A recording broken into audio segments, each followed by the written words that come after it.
Hey, this is Mike Portnoy, and you're listening to Focus on Metal.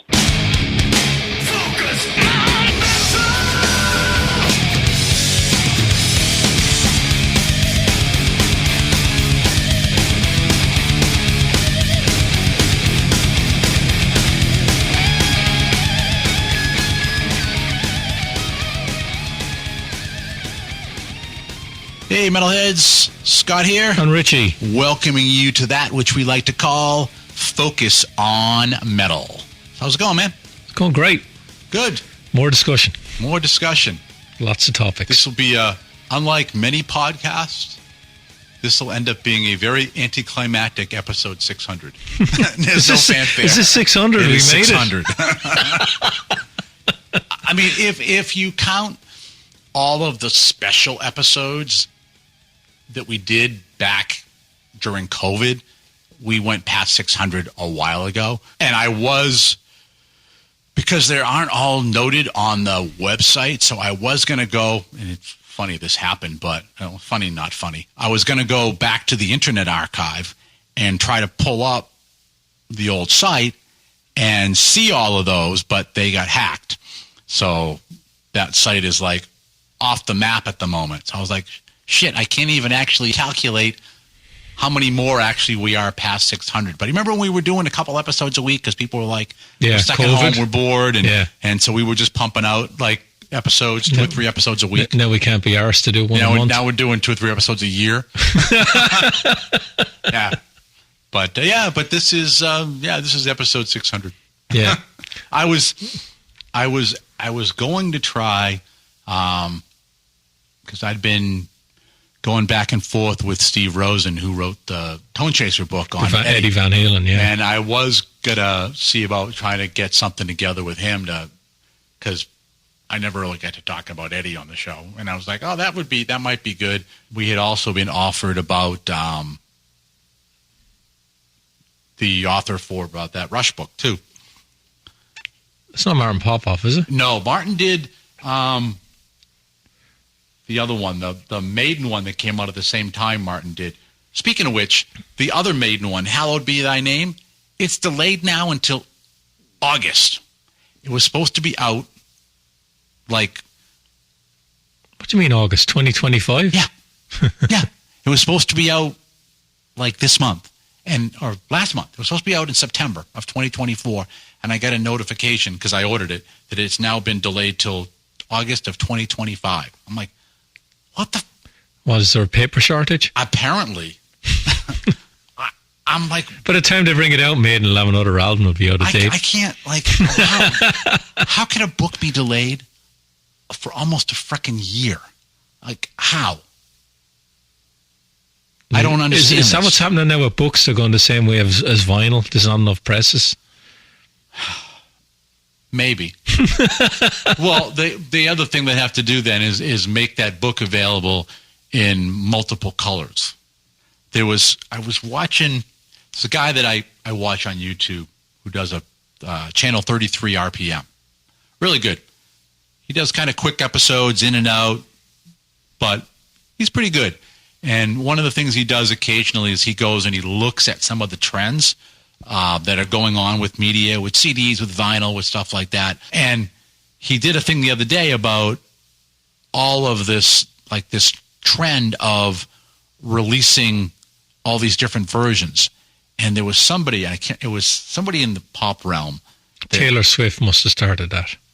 Well, I think actually, like, our people did, because we've been having some of these, like, smaller things where it might be like 100 of this or something, and so you get like 100 of like one color that might be directly from the band or directly from the label, and then you have the regular black version everywhere else kind of thing. But somebody he mentioned has, between the CD, the cassette, and the album, there are 23 versions of their new album.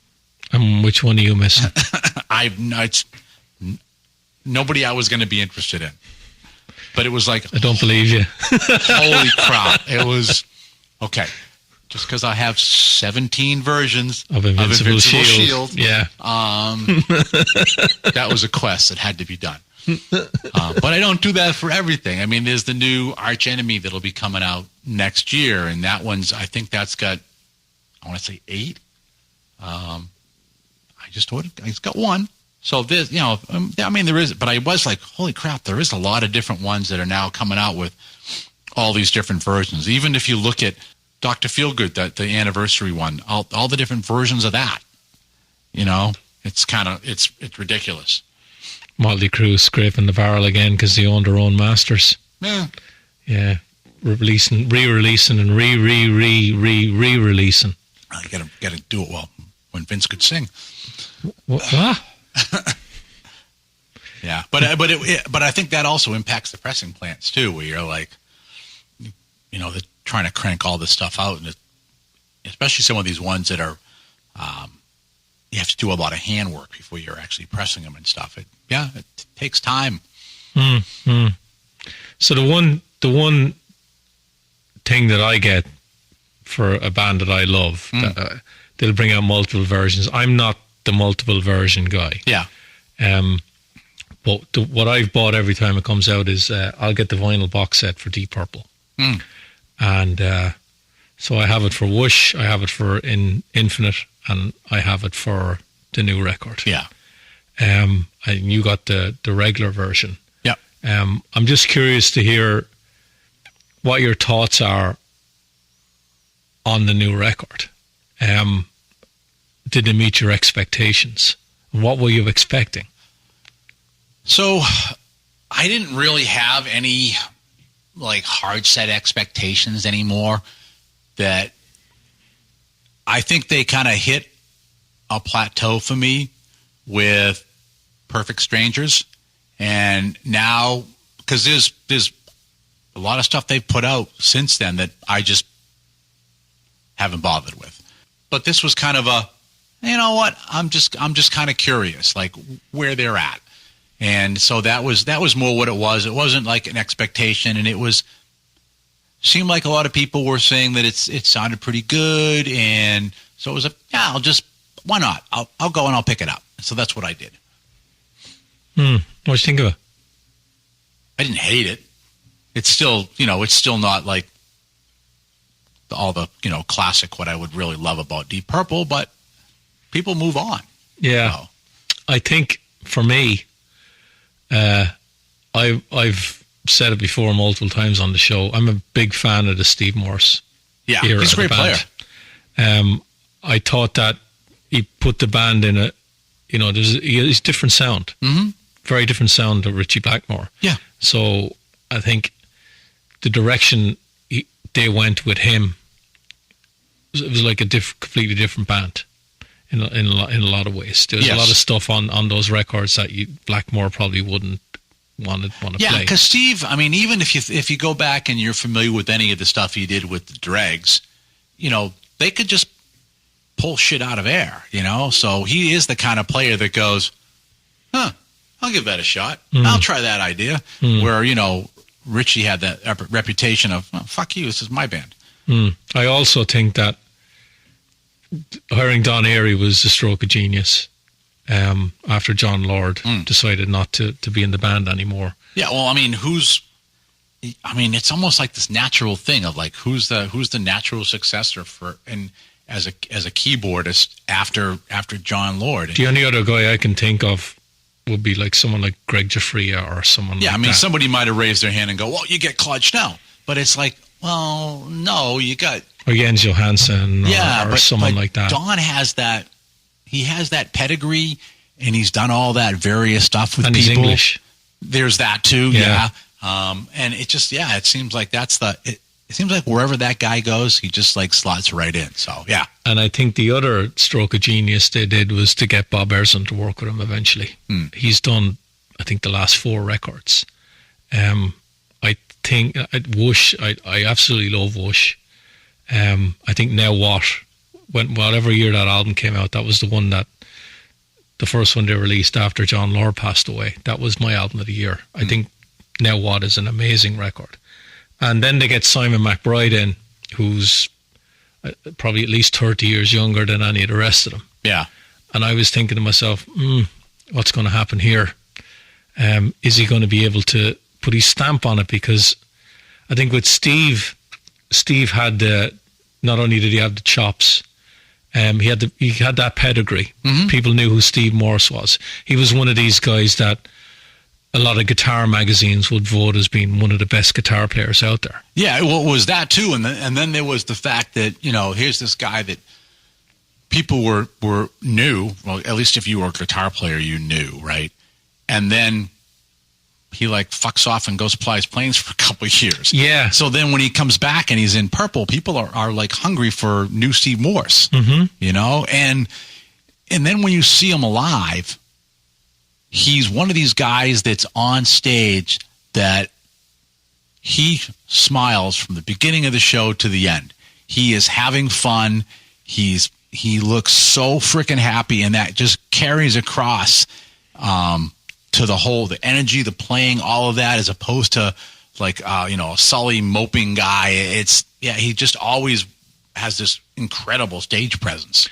So I think people, when they brought in Simon, they were thinking, how's he going to get his stamp on the band? Yeah. He doesn't have I don't know how it goes behind the scenes, but you have a guy who's a lot younger than Steve Morse.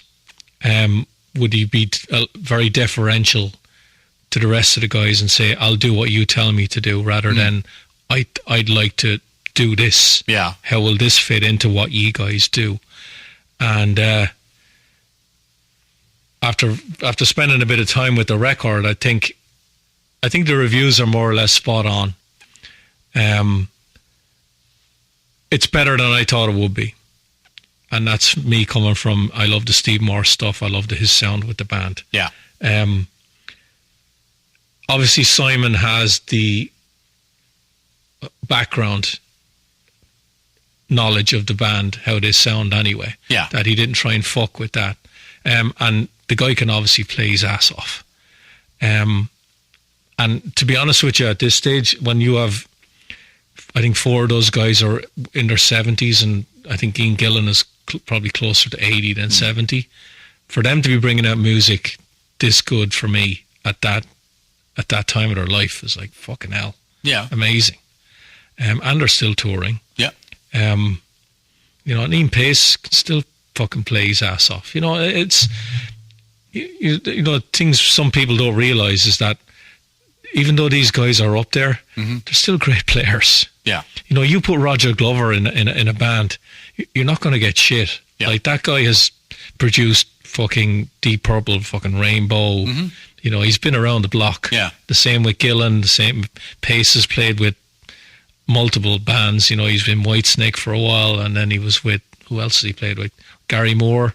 Played with Gary Moore. So, when it comes to drummers, he's up there. Yeah. And I mean, he's not really like I don't ever consider Ian to be like a power drummer. He's not flashy. He stays in the pocket. He's got this good, way with the beat. He's got the jazz influence. He's very much like Bill Ward in that respect.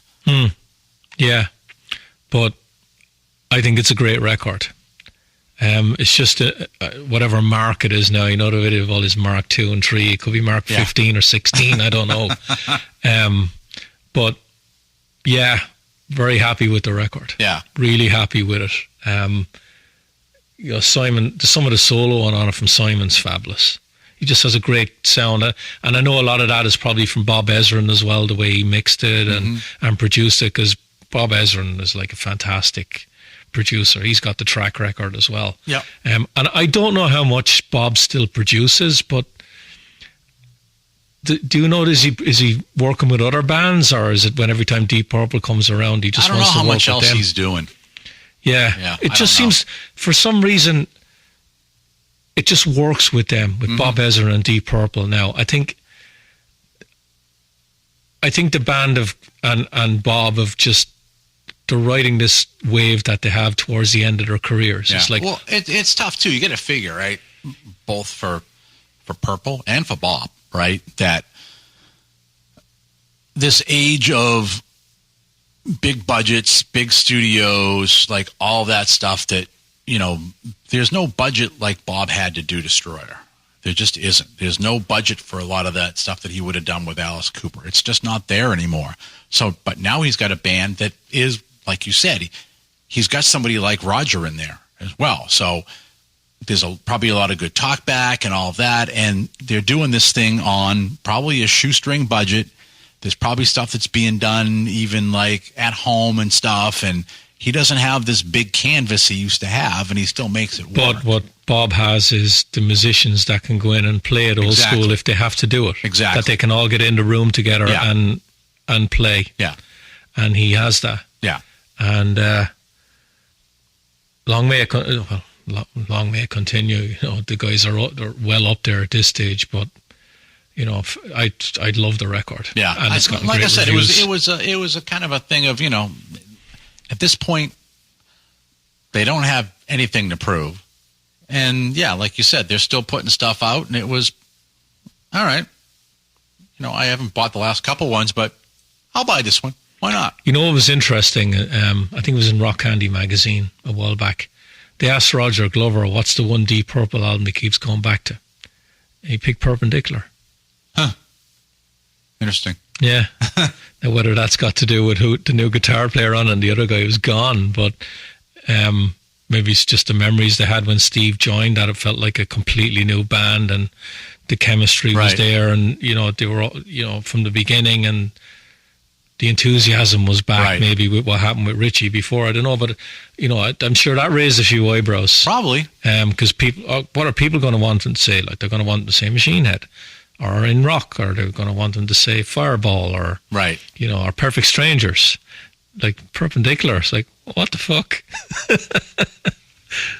Yeah, well, I guess you got to, like all that stuff, because we look at it and go, oh well, it's it's in rock, it's got to be in rock, or it's it's got to be Come Taste the Band, but I'm sure he's got probably as many good memories of that as he's got freaking bad memories of that too, and also it's probably like that's like beating me to death.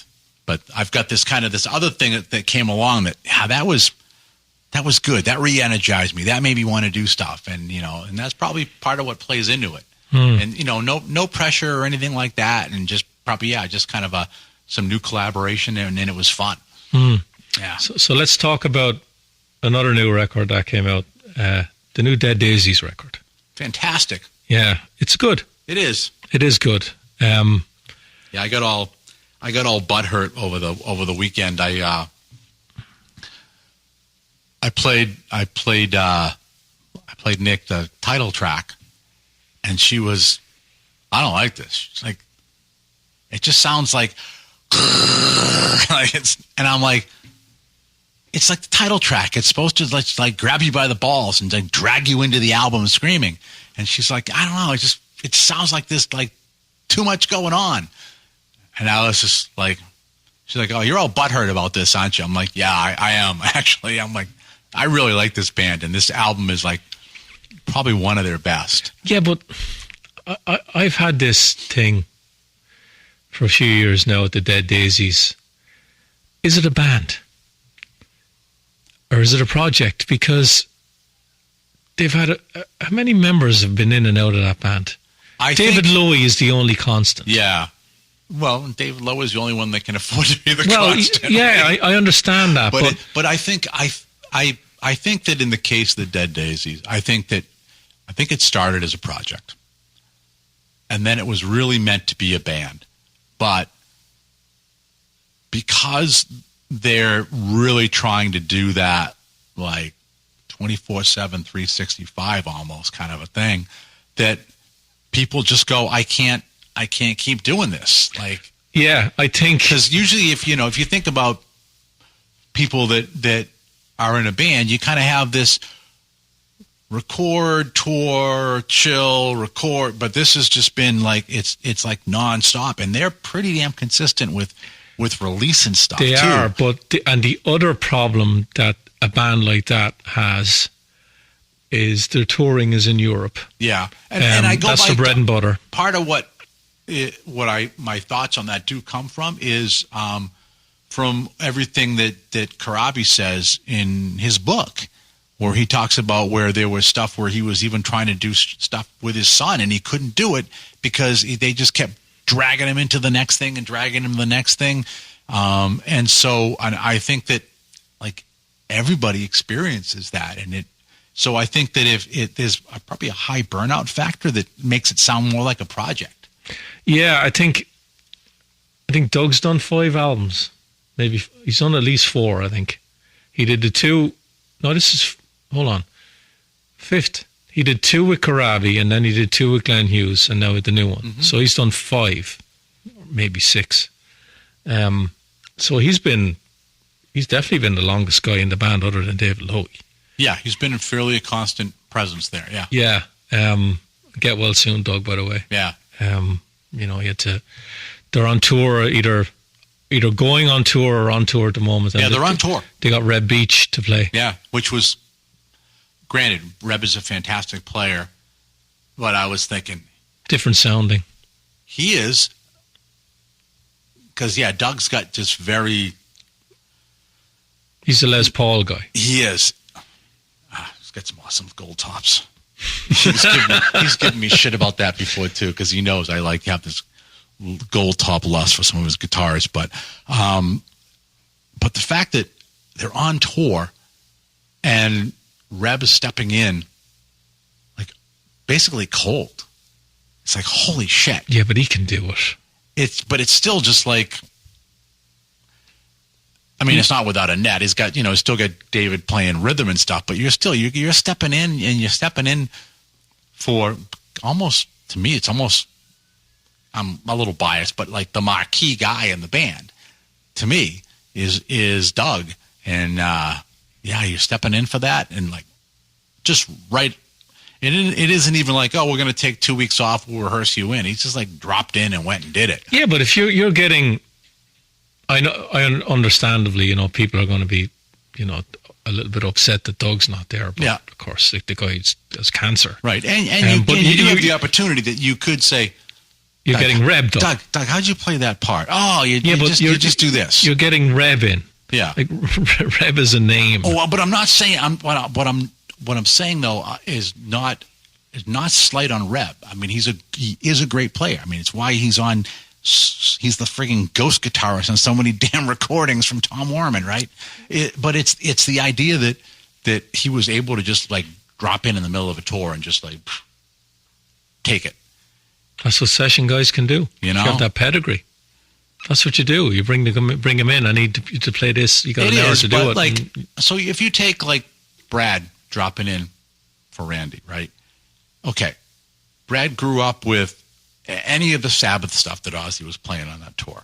So it's like, oh yeah, I can play that, right?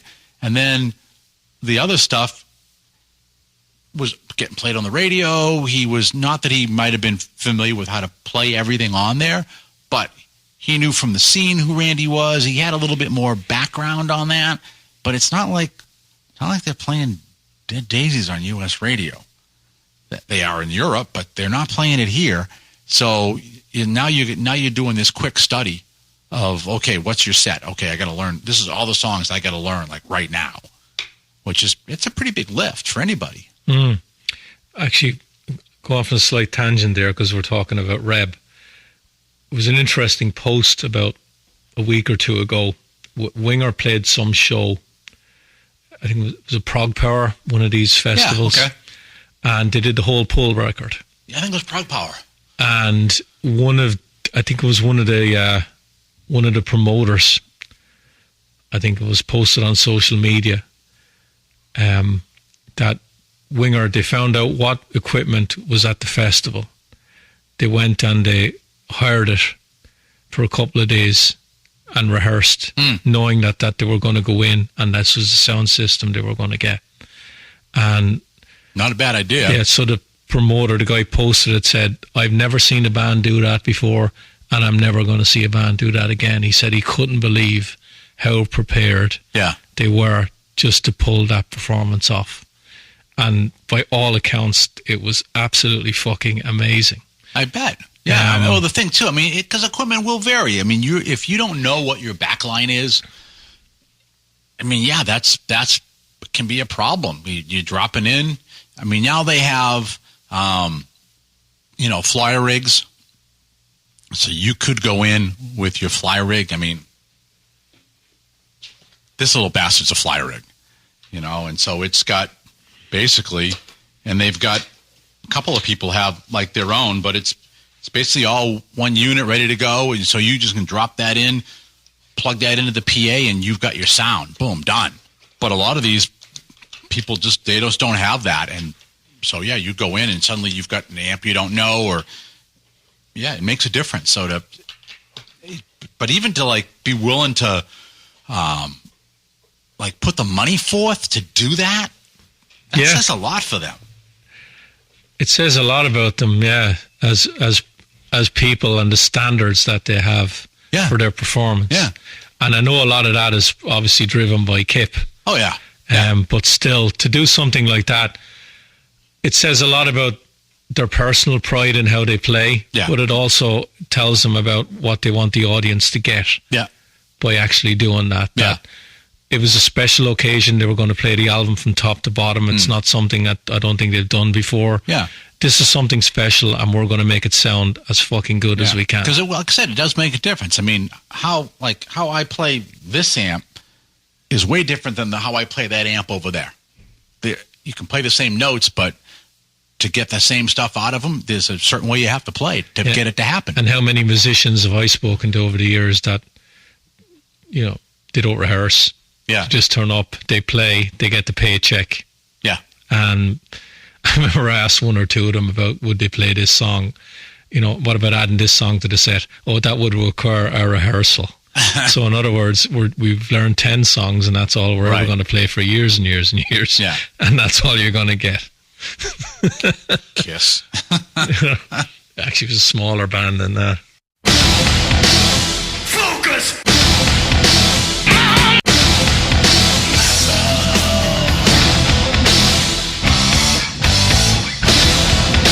But, right, so let's talk about the other new album that came out.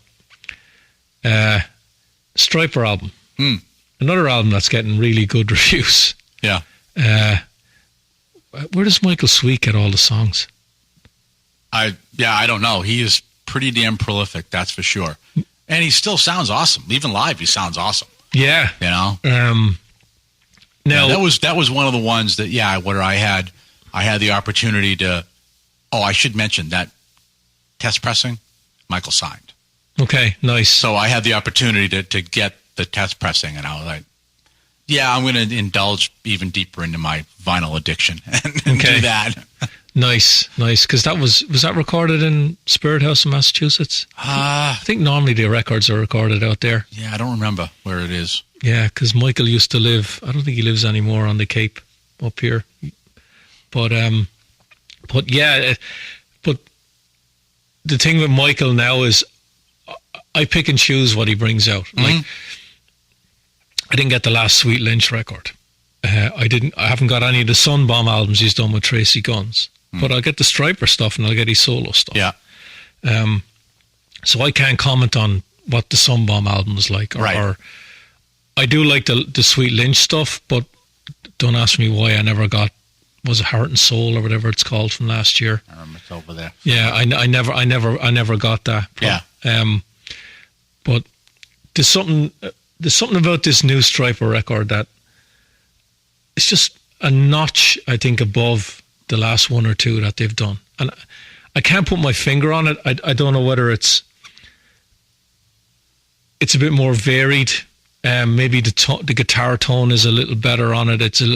Maybe some of the songs are a little bit more poppy, which is what I liked Stryper doing from their 80s stuff. So do you think that maybe that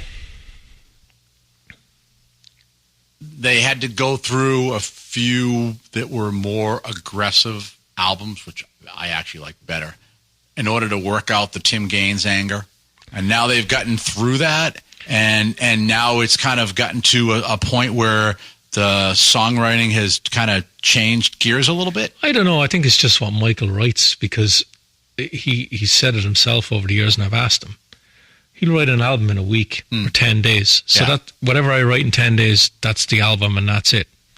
I don't think it's as calculated as a lot of records used to be years ago, where you'd spend 6 months to a year doing it. You bring in outside songwriters. Right. Well, I mean, like I said, though, he is very prolific, but however, whatever your mood is like is also going to dictate a lot of times, like what you write. You know, you typically, if you're pissed off, you're typically not going to write a happy record. I mean, there's a reason why Kill 'Em All sounds markedly different than 72 Seasons, you know, and it's money. I stacked loads they of have money. more because I bought 3 versions of that album. But it's the mood too, you know, and yeah, if you're angry, you're gonna get that more aggressive kind of thing that happens, and if you're happy or you're in a more receptive place, then you may have other crap happening.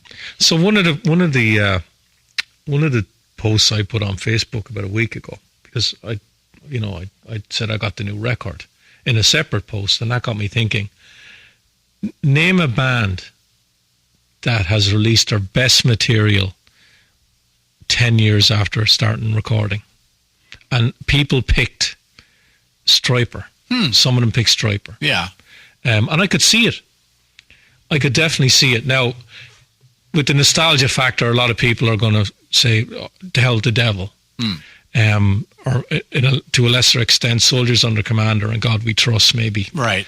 Because that's the 80s stuff. That's when you're getting into it. But when it comes to actual songwriting and consistency, I can see that definitely with the Stryper albums. Well, I think, too, the newer ones, where you start talking about some of the other ones that you had a lot of label, you had both label pressure, and then you had this, and Michael's talked about it before too, this like social expectation pressure too.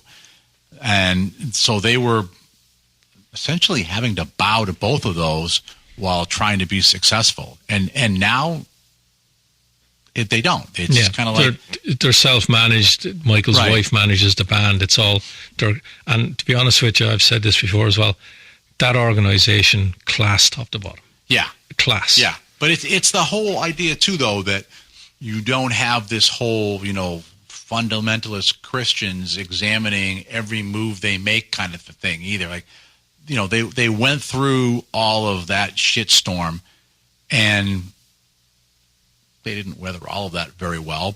But now I think they're past that, and it's basically, I'm going to write what I want to write. I'm going to be happy about it, and we're going to tour, and we'll just be good to people. And I think that's what they're doing.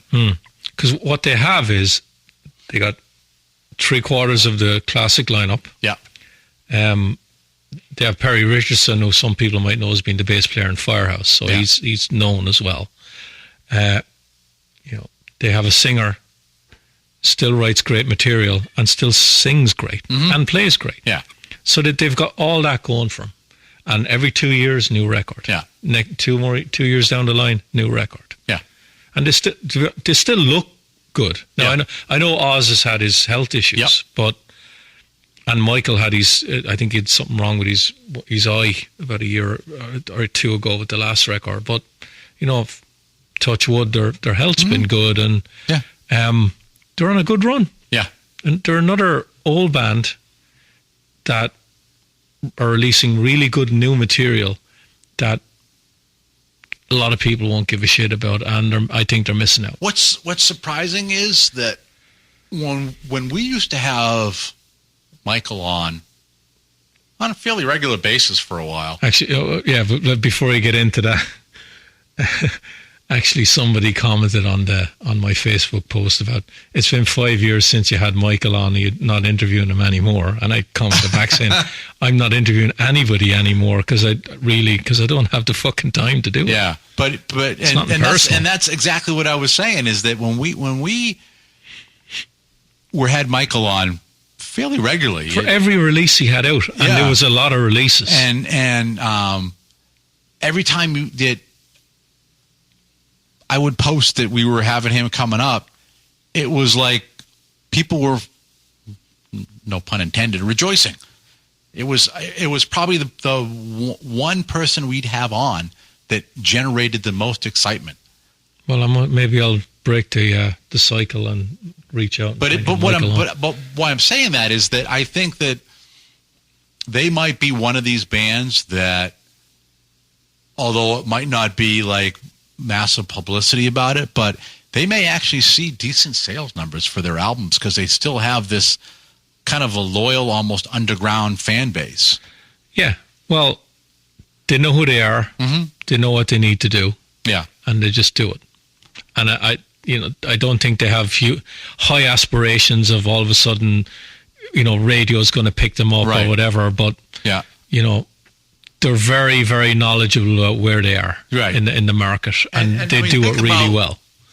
The last time that we hung with Michael was at that weird-ass club in Malden, right? Was it Malden? It was Malden. And I've seen a couple other shows there, including Slaughter. None of those shows were as well attended as that Stryper show. Really? Yeah. That's good to know. Yeah. I think people just can't get over the lyrics and the image. But, sometimes you say, I'm a huge Stryper fan. Stryper sucks, their lyrics are whatever. But I'm not a lyric guy. Yeah. Like, I don't pour over the lyrics. What gets me, how does a singer sound? Does the actual band sound good? Is the song catchy? Right. Is it boring into my brain? I mean, they're really good live, and Michaels is actually a freaking fantastic guitar player. And the fact that the band has two really freaking fantastic guitar players between him and Oz, it makes it for a good live show. You're just like, oh, just for a night of going out and listening to guitar. Definitely. It was good. So it's not like I'm not like going around thumping a Bible, because Nikki and I always joke too, like if we walked into church, it'd probably burn down. But it's just like, yeah, they write some good shit.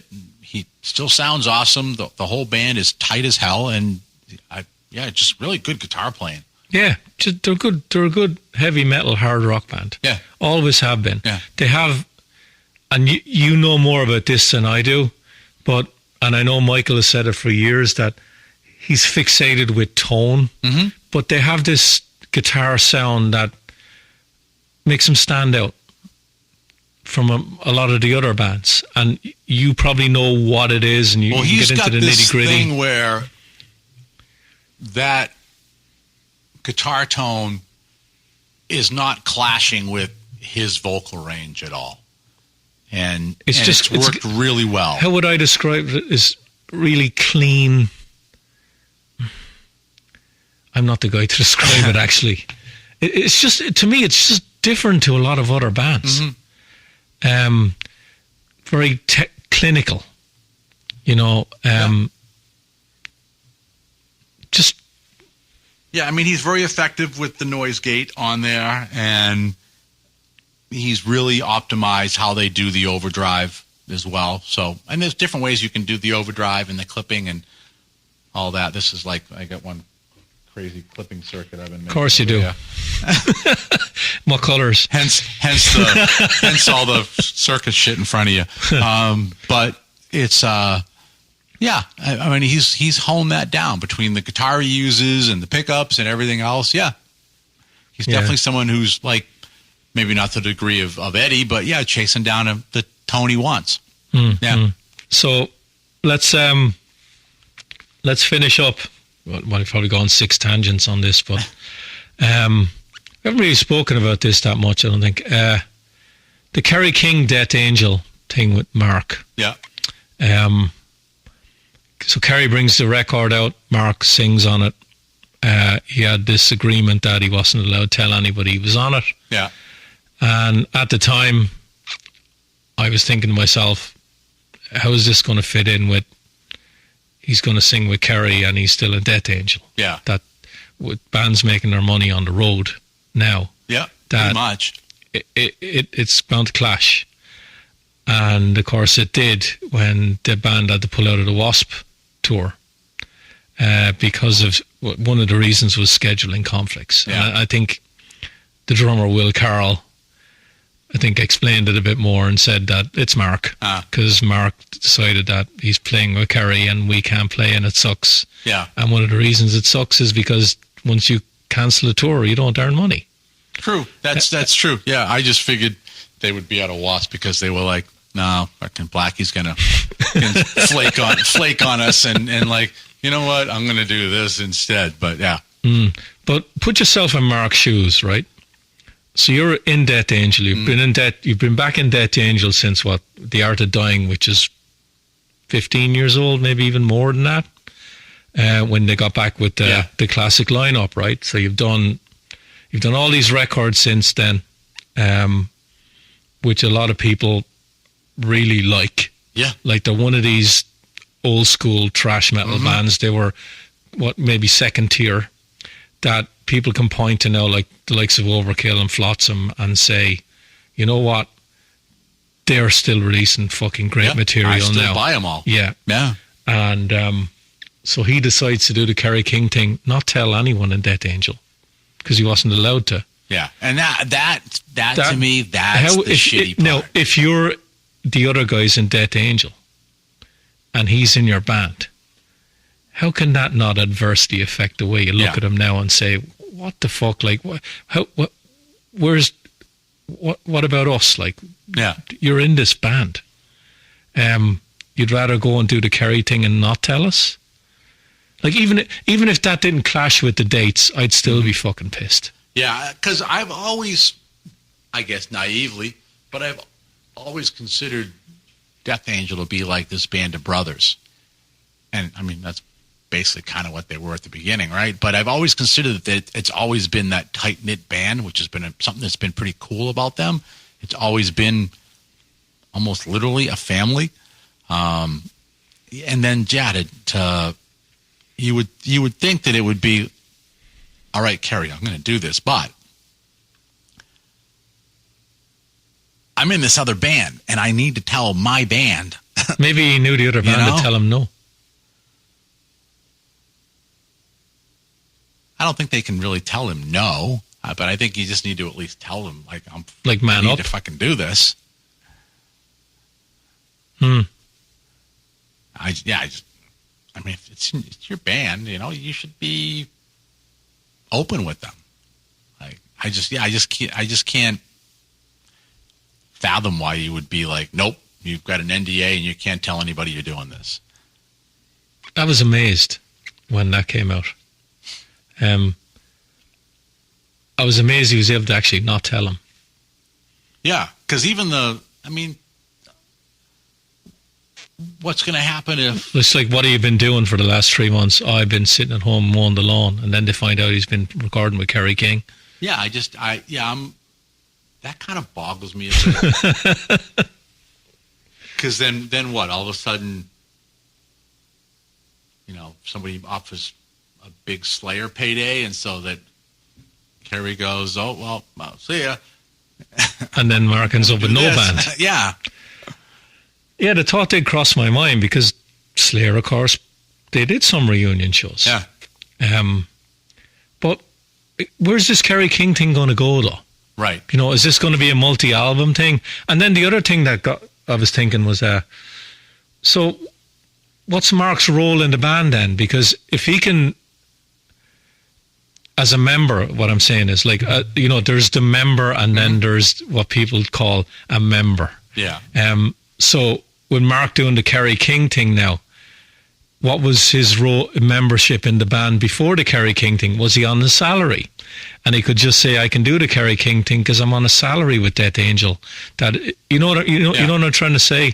Is that if you have an ownership in Death Angel, right, with the brand, so you get all the profits and you get all the losses, you're more than likely going to be very wary of doing the Kerry thing and doing the non-disclosure agreement, because you could fuck yourself over with Death Angel. Could, yeah. Now, if you're in Death Angel and you're on a salary, that's different. Yeah. But of course, that's never going to come out. Right.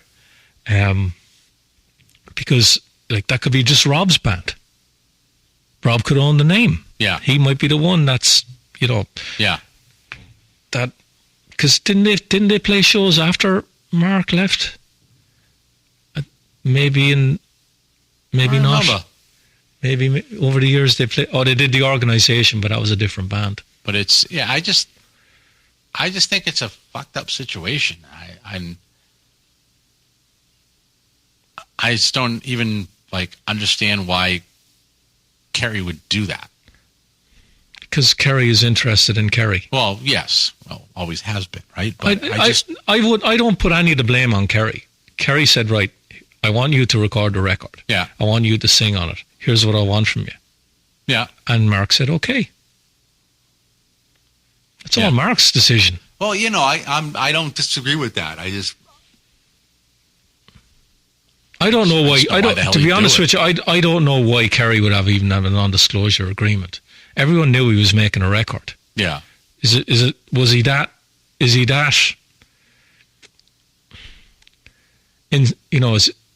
insensitive that he didn't want people to know who the singer was because he wanted to break it for promotion and not give a fuck about what that decision would actually do for Mark? Yeah, maybe. I mean, you're the guy that's identified as the voice of Death Angel. It would be like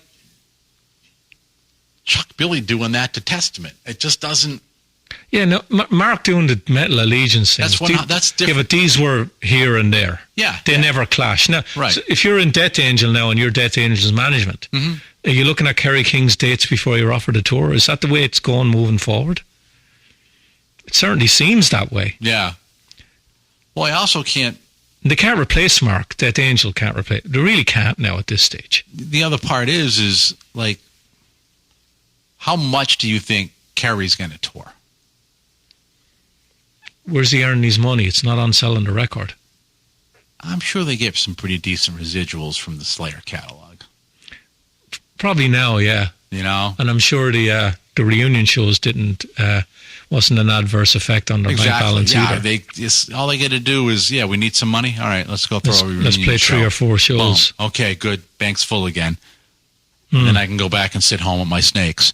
So I just don't see him going and doing constant touring and album and touring, and I don't know. I don't see it.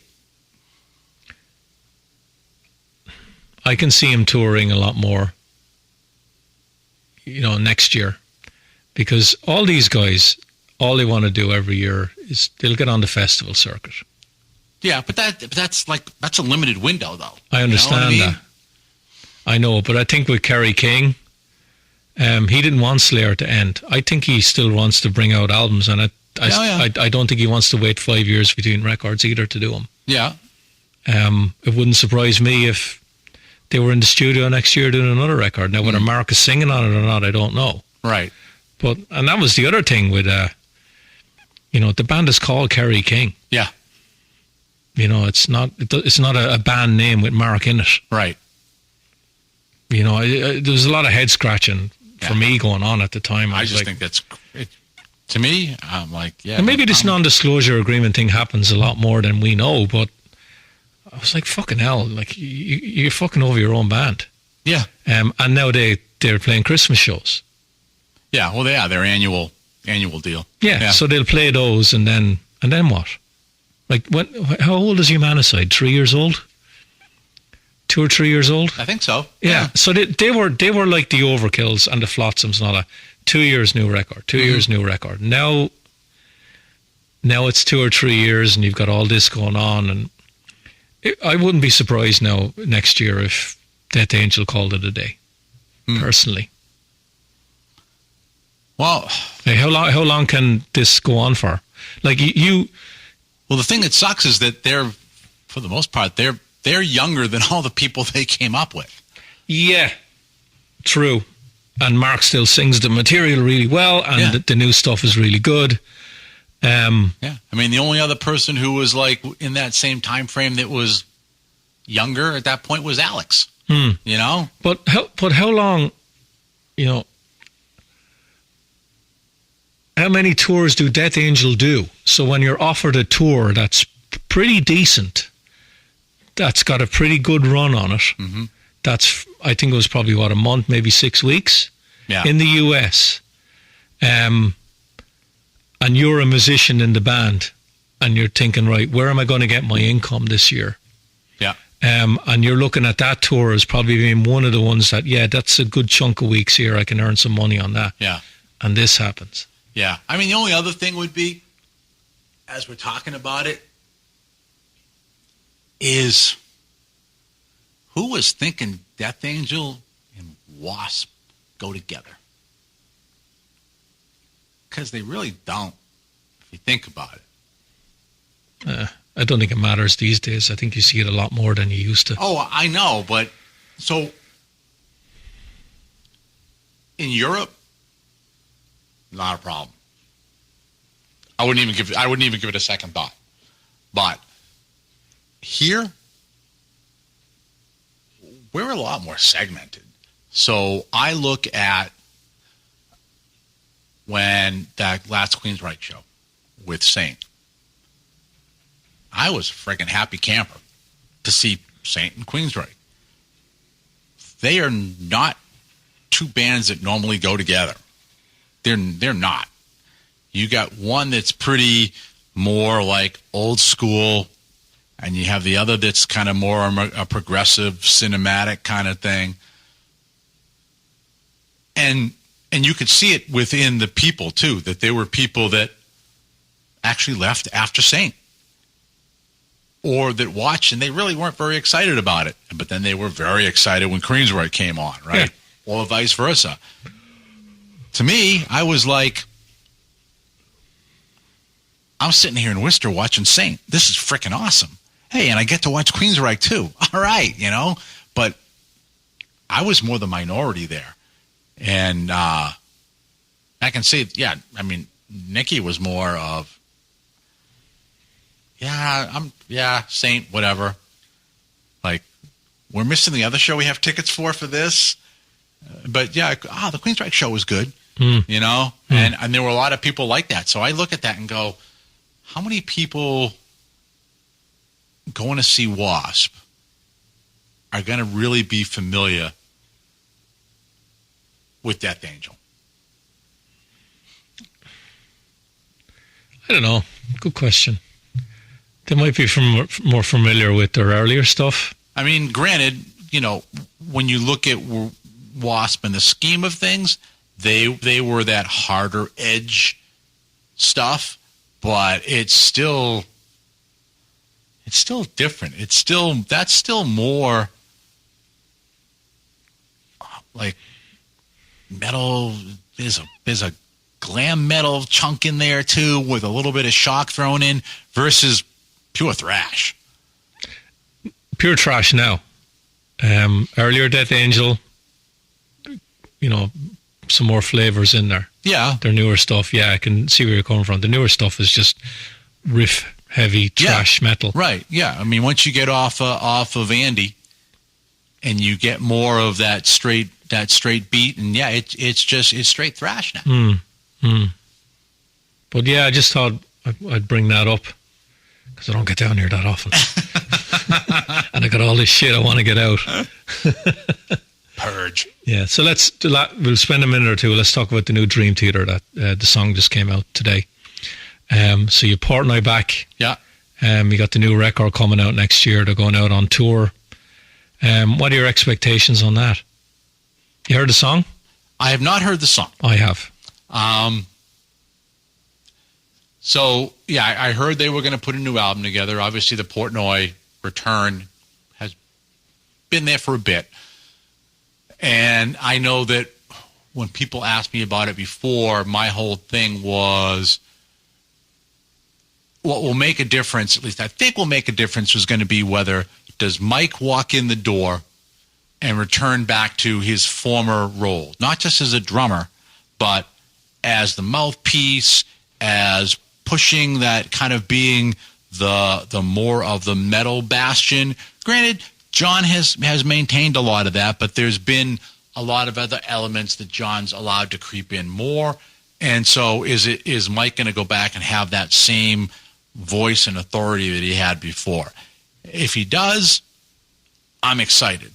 If it's more of a case of they've done a very astute play of let's bring back one of the best drummers in the world and pop him back in there, and no slight on Mike because Mike's a freaking awesome drummer, but Dream Theater fans are going to be very excited for the return of Mike Portnoy all the time, And, when we talk about earlier the amount of traffic that would happen when we'd have Michael on, similar thing we would have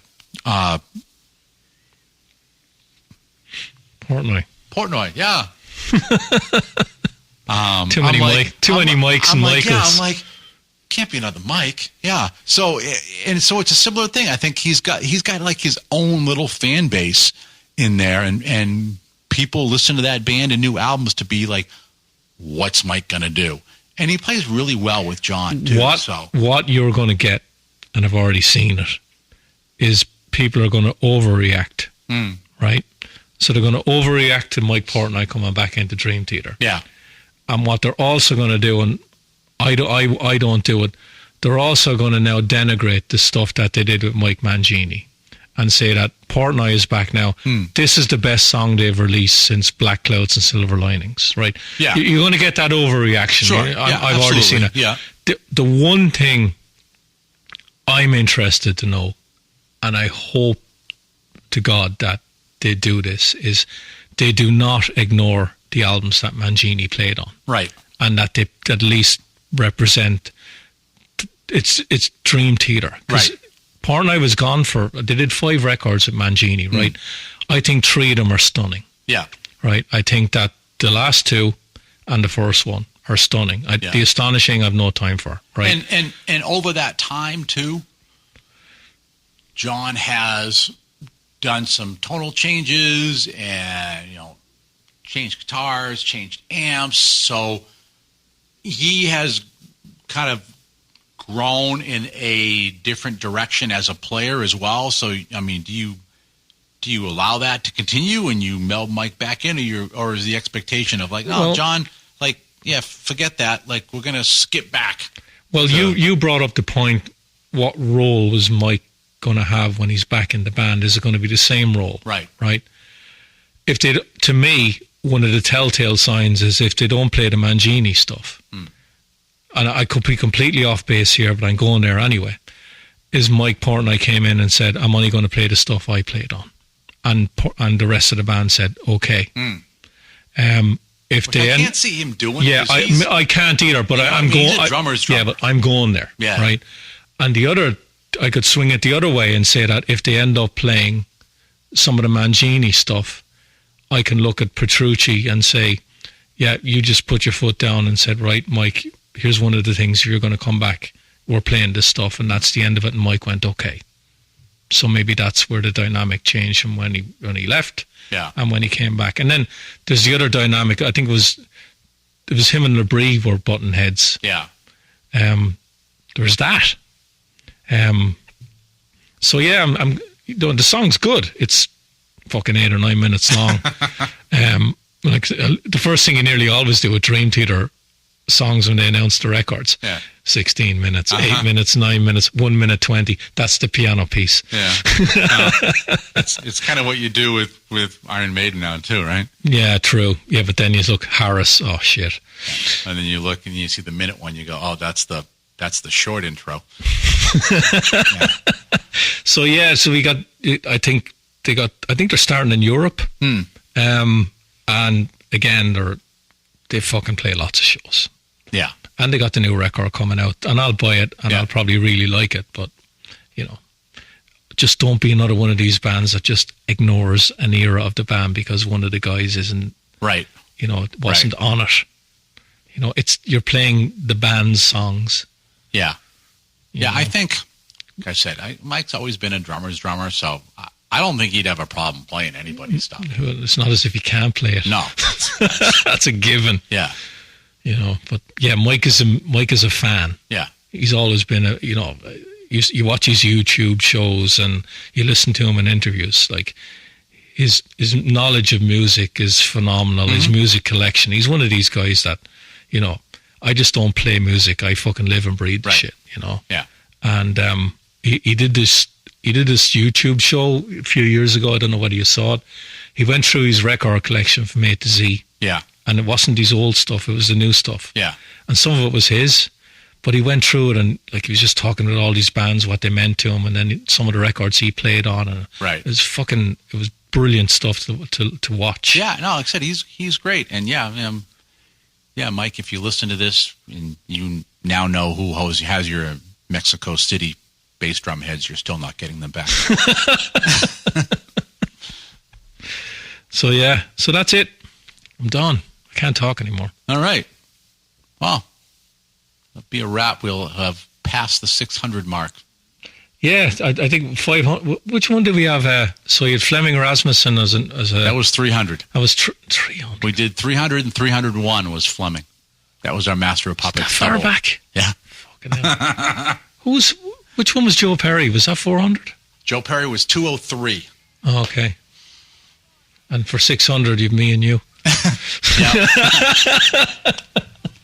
Well, it goes along with most of the podcasts that are like disappearing from us audio only, and they're all going to the Zoom, the YouTube interviews, and YouTube, the YouTube video ones instead. So, who wants to look at us? But we're still doing the OG way. Even my wife doesn't want to look at me. Yeah, my ex didn't want to. So, all right, let's get out of here. So, with that is it for this week. Put a fork in it. This puppy is done. So, for myself and Richie, have yourselves a great metal week. And until we eventually talk to you again, as always, remember: focus on metal. Everything else is insignificant.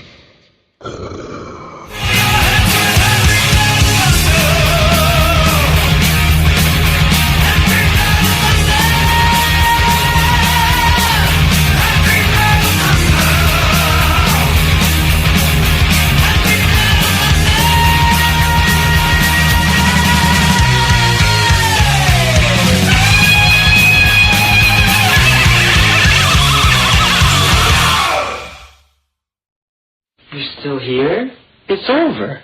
Go home.